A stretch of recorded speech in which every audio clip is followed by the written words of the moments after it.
తాకట్లో ఉన్న బంగారాన్ని విడిపించలేక వడ్డీల మీద వడ్డీలు కడుతూ ఇబ్బంది పడుతున్నారా? అయితే ఇప్పుడే సంప్రదించండి శివ గోల్డ్ కంపెనీ.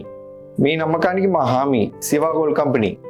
దురంధర్ సినిమాలో హీరో రణ్వీర్ సింగ్ భారత నిఘా సంస్థ రా ఏజెంట్గా పనిచేస్తూ పాకిస్తాన్లో ఉగ్రవాదులను ఏరివేస్తుంటాడు. అదే తరహాలో గత 3-4 ఏళ్లలో భారత నిఘా ఏజెంట్లు అజ్ఞాత వ్యక్తుల ద్వారా 30 మందికి పైగా ఉగ్రవాదులను హతమార్చారని లష్కరే తోయిబా కమాండర్ రిజ్వాన్ హనీఫ్ ఆరోపించారు. పాకిస్తాన్ ఆక్రమిత కశ్మీర్లో తమను ప్రశాంతంగా బతకనివ్వడం లేదని వాపోయారు. ఇందుకు సంబంధించిన వీడియో ప్రస్తుతం సామాజిక మాధ్యమాల్లో చక్కర్లు కొడుతుంది.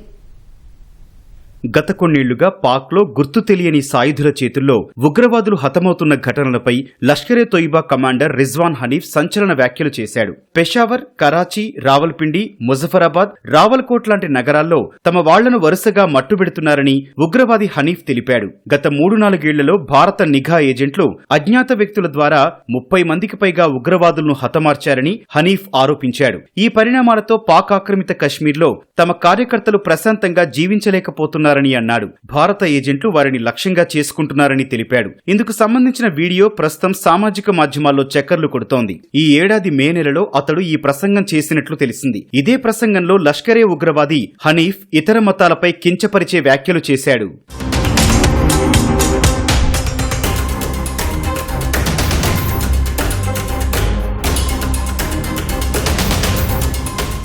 2024-25లో పాకిస్తాన్లో గుర్తు తెలియని సాయుధుల కాల్పుల్లో పలువురు ఉగ్రవాదులు హతమయ్యారు. ఈ దాడుల వెనుక భారత హస్తముందని అప్పట్లో పాకిస్తాన్ ఆరోపించింది. అయితే ఆ ఆరోపణలను భారత్ కొట్టిపారేసింది. 1980 చివర్లో సోవియట్ ఆఫ్ఘనిస్తాన్ యుద్ధ సమయంలో హఫీజ్ సయీద్, జాఫర్ ఇక్బాల్, అబ్దుల్లా అజాం తదితరులు లష్కరే ఉగ్ర సంస్థను పాకిస్తాన్లో స్థాపించారు. ఆఫ్ఘనిస్తాన్ నుంచి సోవియట్ సేనలు వైదొలిగాక జమ్మూ కశ్మీర్పై ఈ ఉగ్ర సంస్థ దృష్టి సారించింది. భారత్, అమెరికా సహా పలు దేశాలు దీనిని అంతర్జాతీయ ఉగ్రవాద సంస్థగా ప్రకటించాయి.